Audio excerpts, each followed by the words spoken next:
కట్టారు. కేసు పెట్టుకుంటే వాళ్ళు ఇన్సూరెన్స్ కంపెనీ వారికి డబ్బులు పే చేస్తారు. అర్థమైందా?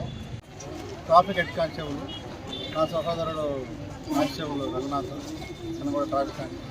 ఈరోజు భాష్యం స్కూల్ వాళ్ళు ట్రాఫిక్ అవగాహన నియంత్రణ గురించి అవగాహన మాకు తెలిసిన కొన్ని సూచనలు సలహాలు ఎలా ఉంటే మనం ప్రమాదం నుంచి తప్పించుకుంటాము అని మా పిల్లలకు తెలియజేయడం అనేది.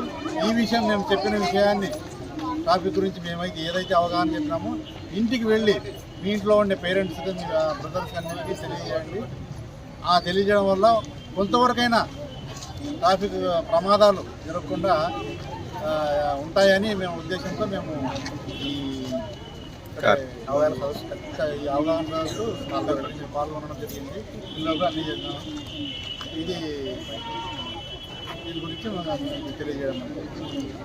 అన్ని స్కూల్ వాళ్ళకి మా సిఏ గారి సమక్షంలో మా డిఎస్పీ గారి ఆదేశాల మేరకు ట్రాఫిక్ సమస్యల గురించి ట్రాఫిక్ అవగాహన పైన సమావేశాలు ఏర్పాటు చేయండి అని తెలుపగా ఈరోజు భాష్యం స్కూల్ విద్యార్థులతో సమావేశం నిర్వహించి వాళ్ళకి ప్రమాద సమయాల్లో కానీ లేకుంటే ట్రాఫిక్లో కానీ ఎలాంటి సలహాలు సూచనలు పొందితే ప్రమాదాలు జరగకుండా ఉండగలవు అని చెప్పేసి అందరూ పేరెంట్స్కి వీళ్ళ స్టూడెంట్స్కి మేము ఒకటే చెప్పడం, మీ పేరెంట్స్ మిమ్మల్ని ఎంత గౌరవంగా కాపాడుకుంటున్నారో మీరు కూడా మీ పేరెంట్స్ని అదేవిధంగా గౌరవంగా కాపాడుకోవాలంటే హెల్మెట్ తప్పనిసరిగా అలవాటు చేయండి మీ పేరెంట్స్కి అని చెప్పడము. మరియు ప్రతి బండికి ప్రతి మోటార్ సైకిల్ కానీ ప్రతి వెహికల్కి కానీ ఇన్సూరెన్స్ ఖచ్చితంగా ఏర్పాటు చేసుకోవాలని పేరెంట్స్ పిల్లల ద్వారా వాళ్ళ పేరెంట్స్కి తెలియజేస్తే అట్లయినా వాళ్ళకి అవగాహన కలిగించినట్లు అవుతుందనే ఉద్దేశంతో వాళ్ళు జాగ్రత్తలు తీసుకుంటారనే ఉద్దేశంతో ఆశిస్తూ ఈ సమావేశాన్ని ఏర్పాటు చేయడం జరిగింది. Thank you. ఎమ్మెను ట్రాఫిక్ కానిస్టేబుల్.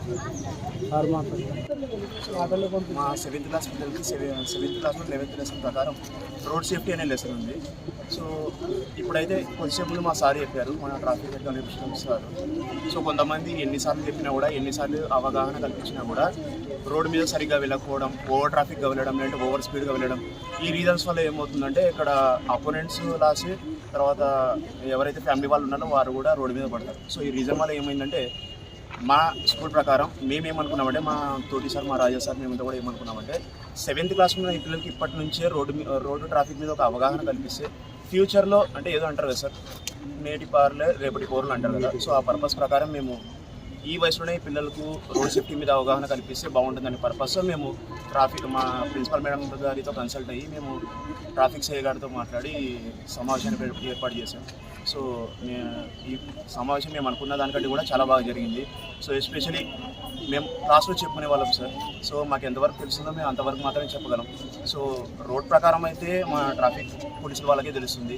సో పర్పస్ మీద మేము వాళ్ళని కన్సల్ట్ అవుతూనే మాకంటే కూడా వాళ్ళకి బాగా తెలుస్తుంది కాబట్టి ఆ విషయం వాళ్ళకి ఇంకా బాగా తెలుస్తుందని పర్పస్ మేము ట్రాఫిక్ కానిస్టేబుల్ సార్ వాళ్ళతో కన్సల్ట్ అయ్యాం. సో మేమైతే ఈ ప్రకారం అయితే చాలా హ్యాపీగా ఉన్నాం సార్. సో ఎనీ డౌట్స్ మీ పేరు? సో నా పేరు SML sir. I'm from social faculty in Bhashyam school. So నేను జూనియర్ 7 months జాయిన్ అయ్యాను.